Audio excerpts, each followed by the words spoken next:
Is Black Series Edition LLC. We are tethering this because internet issues.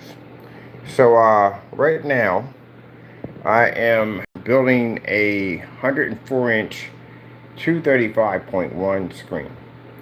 And how we got to this point was it was supposed to be 106-inch at just to do 235.1, but not exactly.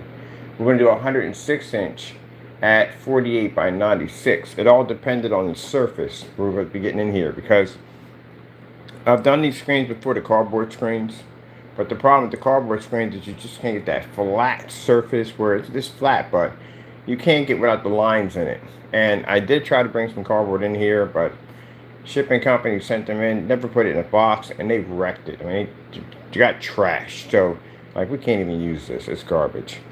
So, again, going back to the cardboard, I thought it'd be easier to build the frame itself, the background, the support of it all, out of cardboard, and then basically go over top of it with some of that congregated, if I'm saying it correctly, plastic sheets, which should be fantastic. So the surface we were trying to get was a 48 by 48, which two of them together would have gave us a 4 by 8 surface, which would have been what we were looking for. But I couldn't find anything on Amazon. Sure enough, wasn't going over to Home Depot because, mind you, for me to do a lift, it's going to basically cost me 18 bucks back and forth. It's a little farther away from where I'm at. And this right here would have cost me too much money altogether. So if I'm going to do something, I'm not going to do it for 48 and for two sheets of 48 by 48. I'm going to do it for something like, maybe if I'm picking up like 7 or maybe 5 of the 36 by 72s, that I can understand the trip out there is definitely worth it, because it's definitely worth my time. But keep in mind, this is how this setup's going to be done in here. We have to put in 4, I think it's 4 that fit in here for the 72 by 36 will fit there for that screen there. But getting back to the 235.1, so the only size I can find on Amazon was 36 by 48. So I'm thinking 36 by 48, that's going to be 3 feet by 8 feet. And that hits 235 zone right there from the door. Length and height, perfect 235.1. So now we got to find a projector that fits that. So of course I'm going to go to ViewSonic, because I've done dozens of 235.1 setups, and ViewSonic is all the only projectors we use for those setups. Again, I explained to you, it's a cheap projector, very affordable, and the 235.1 setting was something before ViewSonic came in and changed the game. This is what I talk about from the door, about companies changing the game to make it easier for you to be able to afford better technology. And ViewSonic came in and put a 235.1 in their projectors. You know how cheap that is? At the end of the day, how expensive a 235.1 is set up? They're very expensive. So you're not going to find that setting on any particular projector. And trust me, I'm a person who buys dozens of projectors. Dozens of them. And I've never seen a 235.1 setting on any of the projectors I've purchased. I've had Christie's, I've had Broncos. I haven't had a barcode yet, but I had just about everything else you could possibly think of. And they don't have them at all, period. The only one that has is a ViewSonic, it's 235.1. Now, if you want to go spend the money for JVC or some of the more high point projectors, they're going to cost you in the range of maybe roughly, you're talking about $5,000, $10,000, $15,000, $30,000 projectors. Those projectors, and even I've seen some with $30,000, did not have a 235.1 setting on it, period. So then they came with the idea about the lens. They had this lens that you can set in front of your projector. You can slide it over. It had an anamorphic lens to it. They're like $1,300, $1,400 right there from the door. So that's expensive. Then they came up with the fisheye lens, which is actually, I've done that before. It does work to a certain degree, but then the edges become fuzzy and distorted, and it becomes unwatchable after a while. So that does work for a little bit, but not so well. Mine, it's a camera lens trying to fit to a projector lens. That doesn't work well at all. So what I've learned in my experience of building these things was that when I got I built a screen that was around 200 inches. We got a short throw ViewSonic in there, and when I'm going through the selection, I see a 235.1 pop out, and I'm going, no, that's not possible. Who puts a 235.1 and a 720p XGA projector? Apparently, ViewSonic did it. Thank you, ViewSonic. You have made my job so freaking easy because I would have to spend so much money for a projector to have that particular anamorphic lens already installed in the projector. This is the concept that people who make faulty products do not understand, that you're trying to make things easier for a person to be able to have a high performance screen without spending money for expensive projectors and being trapped in dark environments. To make things easier, no one wants to be stuck in dark environments 24 hours. I can see if you're going to watch a movie or so. Yes, you're going to have your lights out. But what the freak are you doing stuck in a dark environment 24/7 with an ultra short throw that's designed to be replace the TV? So the problem you have here, and what I've seen by doing my research, is that if you try to get the gray and white paints, they only do so much. A gray paint can only do so much. It can't do everything. So you're still within the huge amount of the sacrifice field. If you go near the gunmetals, now you're talking about an extremely expensive screen. Do you have any idea what a gunmetal screen costs if you do it at 1610 and 235.1? Mind you, a basic 100 inches runs between 3,000 to 5,000. So that becomes super expensive. I mean, still got to buy the projector to do that. So with that being said, this is the reason why we started developing technology that could function in fully lit environments. Because again, it depletes the fact that you have to have high power projectors, $10 machine we have sitting on the table. You don't need that. You don't worry about being stuck in dark environments. None of that. We've done dozens and dozens of ultra short throw demonstrations on that machine over there that costs $60 and a fully lit environment. You don't have to go out and spend all this money for WeMax and Valvo projectors because they claim to give you 150 inches, because that projector at $60 can do 150 inches with no problem whatsoever. The contrast. Contrast. I explained to you, contrast is everything.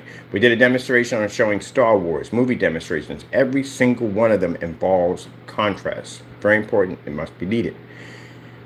Keep in mind, without that technology, you would have to lean toward the gunmetals, which are not going to give you the Infinity One, and you're still going to spend thousands of dollars, or you got to lean toward a gray and white screen that can't give it to you from the door. So the next stage is buy an expensive projector with a high amount of contrast to try to see the infinity level, which you will not make it. You can't read it. You have an actual black screen. I like the fact that Diamond developed a black screen. Why would Diamond, in all these years of developing gunmetal technology, engineer a black screen? Why? Because they realized that in order for the projector to truly see 100% black, they would have to have a screen that is actually black. That means the theory that I've been pushing for years is true. The screen has to be black. And if the screens are black, all of a sudden they all become black. Guess what happens? The price of the projector drops. Because you don't need all that stuff to begin with. Now, I don't know how their screens react to different projectors. All I know for a fact that their particular screen requires an 8,000 lumen projector. Still expensive at the end of the day, or it's going to do it at $10. So do the math on that one, how much it's going to basically, you're going to win on that particular point. So that's the whole object of all the stuff we develop, whether it be gaming technology, projector mapping applications, whatever it may be, is basically to bring the price point down low enough so everybody can afford high-tech technology without it costing tons of money, no calibration, no dark environments. That's the whole point. And that's what I love about ViewSonic. ViewSonic came in and changed the game. They put a 235.1 in a projector. You know how much money that saves me? My projector is going to cost me on eBay $125. Because they stuck a 235.1 in one of them. And all of them. Matter of fact, I did my research. When I saw the first one pop up, I was like 235.1, 235.1. And my ex thought I was losing my mind. I was like, there's a 235.1 in here. Who the freak puts a 235.1 and an XGA projector? But no. They went farther than that. Sorry about that. My allergies are messing with me today. They put in, I started buying their projectors up. Where are these 235.1s laying at? Because I've had ViewSonics before, and I've never seen this thing before. It's particular models, like the 2016, 2017 models that have a 235.1 setting in them. So with that being said, the cheapest projector at 600 by 800 SVGA has a 235.1 sitting in it. That projector I showed you for $35, somebody came and scooped that thing up. I would have too. 235.1 at 600 by 800, 720p with a 22,000:1 contrast sitting on it. Who does that with a projector at SVGA? They did. I went out and bought the 4K. I bought the PX747. It had it too. I went out and purchased a Venue 4000 lumen 1920 by 1200. It had it too. All the models above the 16 and 17 in that year, 16, 17 models had it. Every single one of them had it. Freaking amazing. And the one I just bought is actually from that particular model, from that particular era. They have it. So with that being said, my projector at roughly $125 is short throw. I got a short throw for 125 bucks. I don't know what happened. That particular projector, the one I just purchased, those used to be $600, $800 easy. And they were 720p. They weren't. For some reason, their price dropped dramatically because of the new ViewSonics that are coming out. And guess what? The new ones, and I bought a new ultra short throw one time from them, and that had a 235.1 in it also. I bought an ultra short throw for them. I think I paid around $1,500 for it. That had a 235.1. As a matter of fact, that's how I did the big screen downstairs. I had a 158-inch 235.1, and I bought the ultra short throw. So because of ViewSonic, could have been, you know what? Let's just put this particular setting on our more expensive projectors, and don't just have to spend more money just to get that option. No, ViewSonic came in and said, you know what? We're going to make this so anybody who wants to do a 235.1 screen has it at their disposal, because we did that at the end of the day. That's what I respect about companies that do more for the customer at the end of the day. Despite cost, they do more for the customer. That's why I have a lot of respect for ViewSonic. And I hope more companies follow in the same path. And that's what we're pushing toward. We're pushing toward developing technology that's more affordable for our customers, so they don't have to go out and spend tons of money for a certified screen. It's going to cost them $5,000, $3,000. These projectors they got coming out here, these iWall projectors, Valva projector, WeMax projectors with, you're going to pay that much money for a projector that doesn't even do actual 4K. It compresses it. I was sitting there having a talk with these people. I had a conversation with the owners, and this is where we got banned from one of the sites. We actually had a conversation with them. We got them to admit the projector was 1080p base. I said, well, what's the base of it? It's got to be starting from somewhere. If you don't have native 4K, and native 4K would be your base, then what is the base of the projector if it's compressing? And the first thing he said was he tried to beat around the bush about the technology. No, I ain't asked you all that. I asked you simple and plain. What is the base of the projector?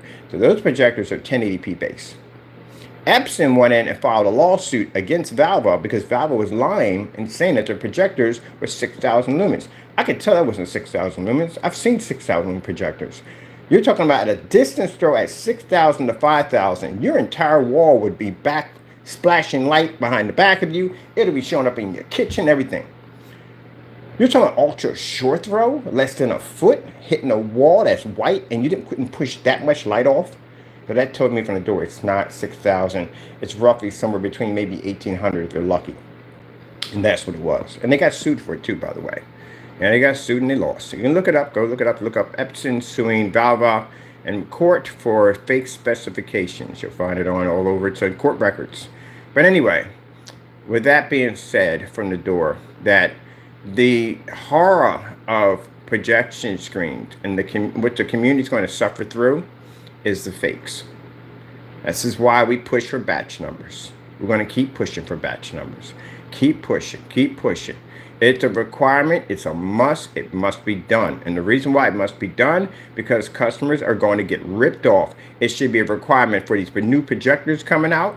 I don't know how in the world these things are passing, and why Amazon and why eBay are supporting these companies by bringing in these cheap knockoff projectors that rip off the consumer. As the consumer's buying, he's new or she's new for the first time buying a projector, you run the risk of falling into one of these pit holes.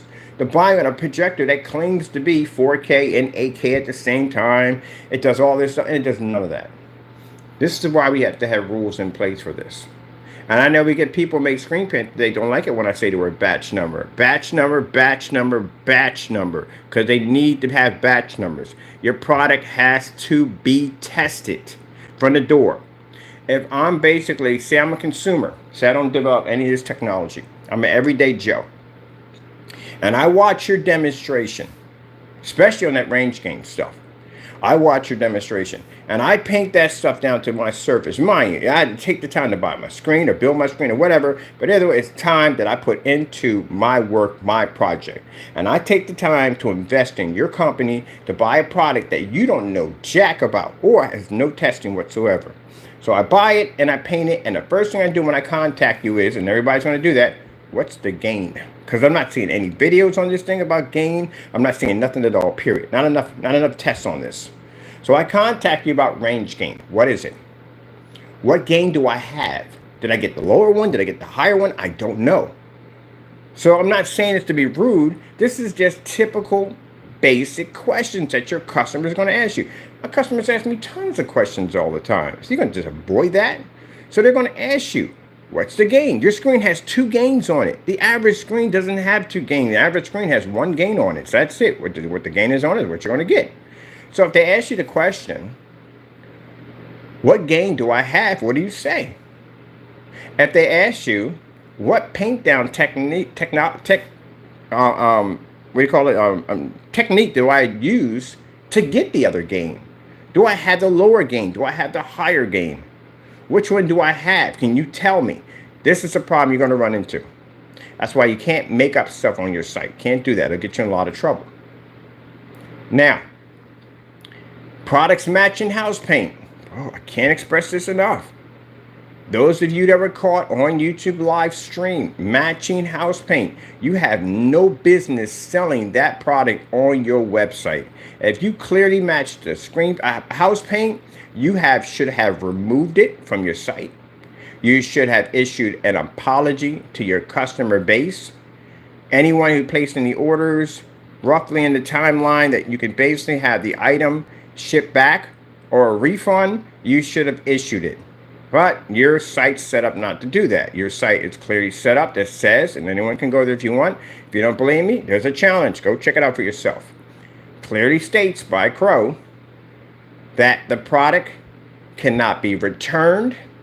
Once the item lands on the person's property, it is their problem.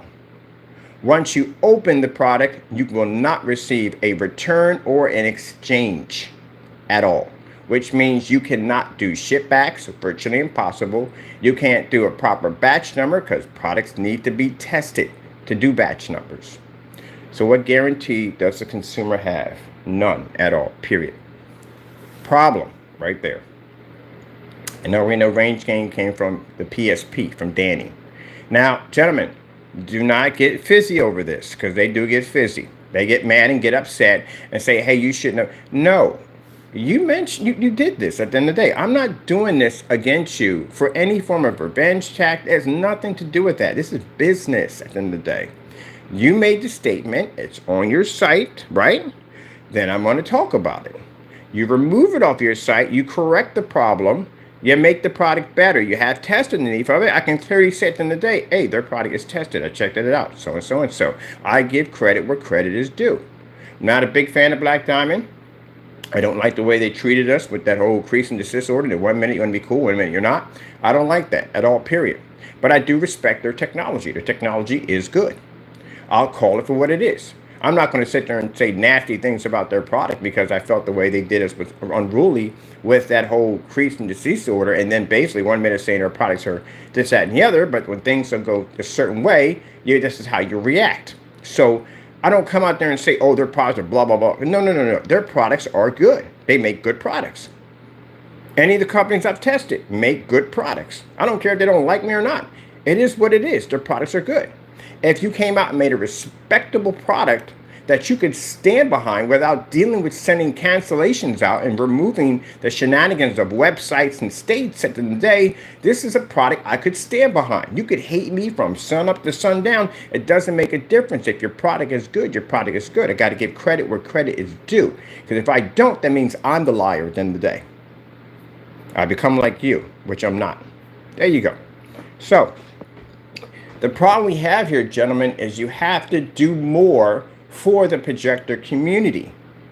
You're so bent, and at me at the end of the day, you're so bent at the things that I do. You're so full of so much hatred. You have completely ignored your customer base. You should have been concentrating more on basically working to make better products instead of being jealous. I don't have time to be jealous over Diamond. Diamond beat the crap out of my screen. Did I have time to sit there for 12 years and be jealous over their products, or 8 years and be jealous over their products? No. Pulled up my sleeves and got to work. Figured, oh crap, this thing's freaking amazing. If I go down the path I'm going down, this technology would wipe me clean. I would never be to stand against this. So I figured out how to be able to make my product better. I didn't troll them for freaking 8 years. I went out and I worked hard and I developed this technology, the same technology that you hate, because you refuse to pull up your sleeves, work hard, and make a good product. You have missed the entire point of what we do here. What we do here is develop better technology for the customer, to give the customer the very best that we can give them. You have lost your path, gentlemen. Got to find your path. Every time I come on this camera, I come on the camera and I come on here, I always try to show something different, something new, try to teach somebody something. Somebody can get an idea like, wow, boxes, building the base box for a 235.1, I'll try that. Bed sheets, we painted over bed sheets. I would land on the bed sheets, I'm like, I want to turn this into a projection screen. That's what we try to do, get people to think outside the box, so to speak. So, this screen right here is going to be insane. So, let's get back to this topic here. And that's what I got about ViewSonic, because I love ViewSonic and what they did. They made my job so much easier. The box system is just basically to support the screens. The screens come in two parts. So they're both 36 by 48, which will make a screen that's 3 feet by 8 feet.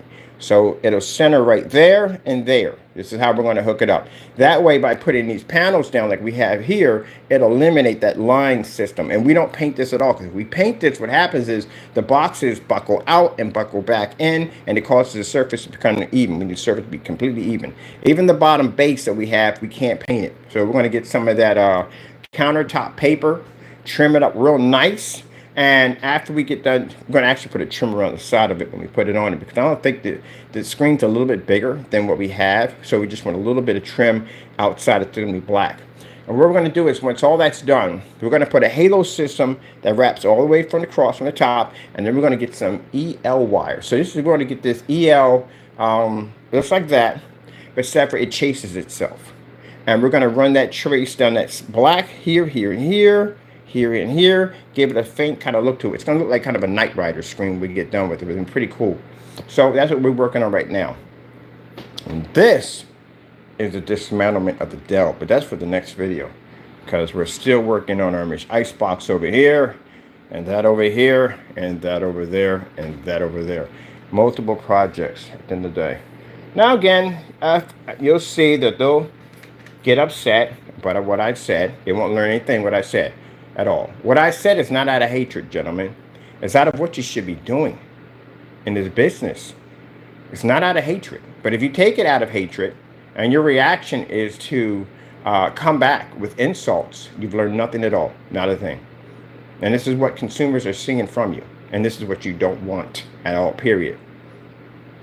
All right, people. Hope you enjoyed our update on the 235.1 plastic cardboard screen. Can't wait to get this thing done. We're going to be showing pictures of it bit by bit. I'm on a forum site right now showing pictures of it. And I got people right now that are actually doing the same thing I'm doing on the forum sites. Like, wait, really? Seriously? Yeah, really. We have to do the back. For some reason, this wall is perfectly flat. You would think this one would be. This is the firewall. The firewall is not flat.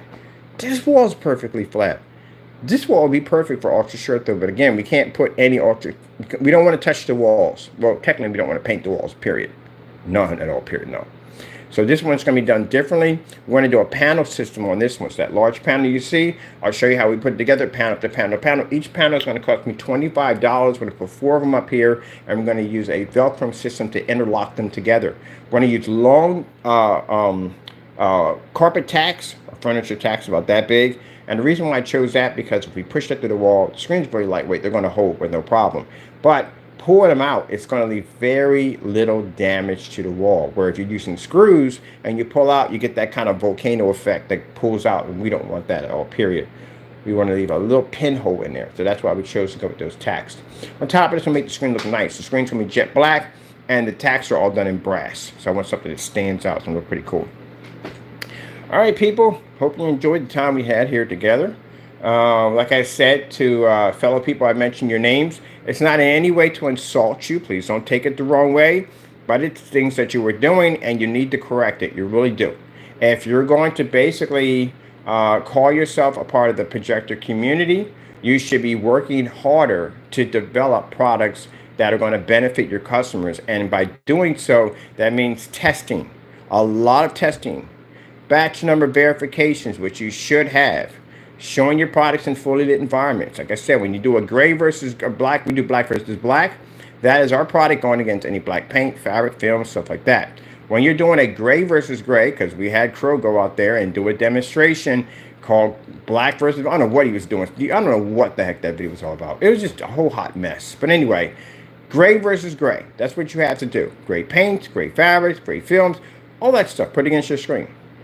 There's a ton of testing your screen paint literally is supposed to have. We get your paint down here, I can show you all the testing that your screen literally is supposed to go through. Same thing with Danny. We get his product down here, can't get it down there, he canceled the entire state of Pennsylvania. We can go to another state, but you know, you got to think about that. When you got to go to another state and literally tell somebody, hey, look, can you do me a favor? Can you go order this paint for me? And you can't mention my name. If you mention my name, he's going to cancel the order. That right there alone says, you know what am I wasting my time on this for?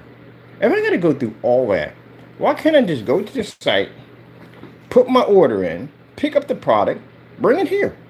I got to go through all this craziness. The same thing with the other one. We got to go through that with him too. We can't order anything. You know how easy it would be just to order something from Jamie and have it come directly just like here or anywhere we need to come to? We can't do that. We got to go through a freaking rat race.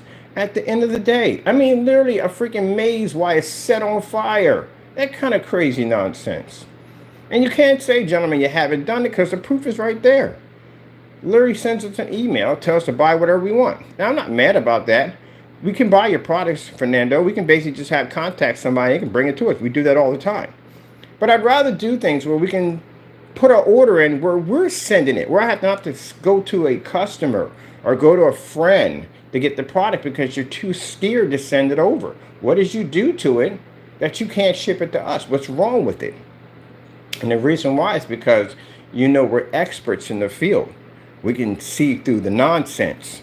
Where a customer who's bright-eyed, bushy-tailed, going out to buy for the first time, doesn't really know much about screen paints, that's the perfect customer for them because they can manipulate and mold that person to what they want them to believe and then say, hey, that's the way it's supposed to be. Just accept it. I'm not that person at the end of the day. I'm a person that will dig all through your stuff at the end of the day, do all the testing, detail by detail, and you will go through the same testing all my screens have to go through. So with that being said, no, that's why we go through that whole cancellation process. The way we're able to get its paints over here for the unboxings were we had to have other people get it for us because he was too scared to ship it out. Now, keep in mind, if you're saying I'm making anything up, we all know I'm not. Clearly you sent me an email, right? Email said buy whatever I wanted, right? You even sent me a link to buy, right? What did I do? I bought. I sent money to your accounts, right? And what did you do? You returned every single, all the money back to my account. And not only that, you insulted me on every single receipt. So that's posted on forum sites showing that your customer service is absolutely nightmarish.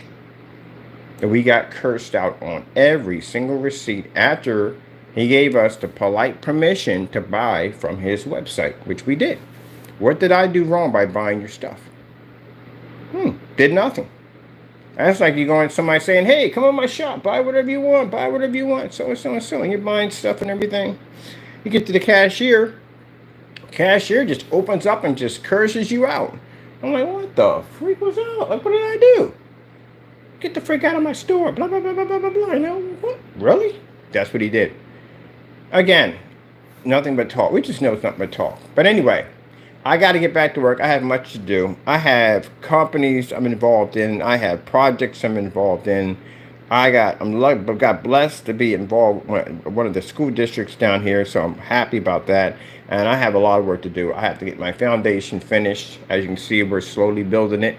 And what I'm happy about also too is the surface that we're getting is actually the same surface, same size surface we need for the desk. So we may be able to finish the desk out and the screens at the same time and get them finished. So it's a slow bit by bit process to get everything set up so we can bring people in here to see the technology. And that's what I'm going to do, bring my people, investors and stuff, all to the office. They can see the technology up front and personal. All right, people. Hope you enjoyed the video demonstration. You know what I mean? I'm just saying that at the end of the day, you know, what they don't understand and what they don't get is that the screen paints, and this is where you messed up, fellows. This is where you really messed the game up. Screen paints were never about us attacking each other. It was about us going against physical screen. If you go to a forum site and you mention that you have a screen paint and your screen paint is better than a physical, watch the onslaught. Watch the people come in and say, nope, nope, nope, nope, nope. You must have been sadly mistaken. When did you ever think that your screen paint products can compete with a physical projection screen? And they're talking about physical certified. That's what they're talking about. So you're going to bump into those guys. I bump into them all the time. So basically, the rule was, it was at one point, because they weren't around at that time when Goose Screen and all that was hitting, it was basically the white screen versus the gray screen at first. And the white screen was saying that, well, colors come up here, they come up more brighter, and the gray screen brings up dirtier products because, again, it's a gray screen. It can't read white level at 100%, and that was the topic at one point. Topic at one point after that became when Goose Screen came in and they were pushing that gray screen product, and that's what really put gray screen on the map was Goose Screen, because they're the ones, they were actually the black diamond of gray screen paints. When they came out, everybody now was doing all gray. All screens were gray. People were making different gray screen paints. You had forum sites of people showing the different ingredients and all that stuff. It was wonderful. It was pretty nice. And no one was slandering, breaking laws, and doing the stuff that these guys are doing. No one was doing that nonsense. Just these guys do this mess. And then later on, you had physical. It became that they thought that gray screens were so good, maybe they'll be better than a physical screen. And physical screens were like, nope, not in the no, it's not going to work. Because, see, here's the problem we have here. Your highest gain is going to be 2.0. That's it. We can hit at 0.8, 0.9. We can hit one of those. We can operate in fully lit environments. The gunmetal technology is unbelievably flawless. A gray screen can't touch one of those things. You can't read it. You can't come near it. They can pick up higher contrast levels. The reflective surface allows them to generate a lot of light. They can sit in environments that you can't even sit in. That makes that screen far more superior than yours. You watch that. I showed you. In the garage, a black diamond on a 50 lumen projector put a gray screen as chain. Watched it happen. It's a whole different form of technology. Mind you, I study that stuff. It's a whole different form of technology. So I firsthand got a chance to experience a black diamond 1.4 8 years ago, or 9 years ago probably now, when I put that black diamond sample sheet against my own gray screen paints, and it destroyed everything. So I know you guys couldn't touch that thing with a 10-foot pole. That's a pretty good screen. And only way you can take out a diamond, that particular form of technology, either you have to match it, or you're going to have something far darker than it to take it. Other than that, it's an extremely good screen. So getting to that point that when you test so much on a product that the very company itself contacts you and says that your product has potential, and mind you, they saw the videos, they never actually had one in their hand. They probably do now. Probably did order one. I probably don't know. I don't know. But anyway, they said it has potential. Keep in mind, when I have somebody sitting in a dark apartment making statements about our product, I've had all different types of companies had my products, liked them, loved them. And the fact that somebody sitting in a dark apartment that doesn't know exactly what their product does is going to give out their 2 cents. Your 2 cents don't mean jack at the end of the day. It really doesn't. And I got companies that'll vouch for me at the end of the day. So, with that being said, it was supposed to be screen paints versus physical. That's what it's supposed to be. You should have been supporting my company. That's what you should have been doing instead of tearing it down. Because I paved the way for screen paints to be looked at differently. To be given the option and the choice of saying, hey, look, it is possible that a screen paint can take out a certified. If you notice, when I was doing my demonstrations, I wasn't doing my demonstrations strictly on screen paints. We went against screen paints because those particular two, because you were bashing my company and I had to come and defend my company. Other than that, we're all about certifieds. Well, I think I take the time to order all those certified surfaces, getting them in. We had stacks and stacks and stacks of them. So I can go to forum sites and prove that today, yes, a screen paint does have the ability to be able to take on a certified screen and beat it. I was paving the way for basically screen paints to be able to say we have an option. We can do that. Not cut off at the knees saying you don't have that. It's not going to happen. Don't even think about it. Never going to happen. Should have been supporting what we were doing. And if you were supporting what we were doing, we would have been able to turn around if you were doing things correctly and by the book, because I'm not going to attach myself to anybody who's cheating people. We would have been able to support you right back. We would have been able to build each other up. And that's what we should have been doing. Instead, you guys decided to get jealous over my work and tear me down. And look what it ended up to. Lawsuits. Lawsuits and long prison lengthy terms. That's literally where it's going right now. We're going to court over all this. Yep. See, we're supposed to work together as a team. And all who would have benefited from this, customers would have benefited from this. Because they would have sat there and go, gee whiz, these guys are all working together like one fine oil machine. I mean, this is fantastic. We got something new over here. We got something going over here and here and here and here. There's so many options out here. I don't have to go over here to certify and spend all this money at the end of the day. I got so many options here. See what I mean? There you go. All right, people. Give you some food for thought. I got to get back to work. I have much to do. Thank you for your time. We thank our Lord and Savior Jesus Christ for the ideas, the ability, the knowledge, and everything we're blessed to have. And we give him all the glory for all things. Thank you for your time. Be safe out there, and God bless.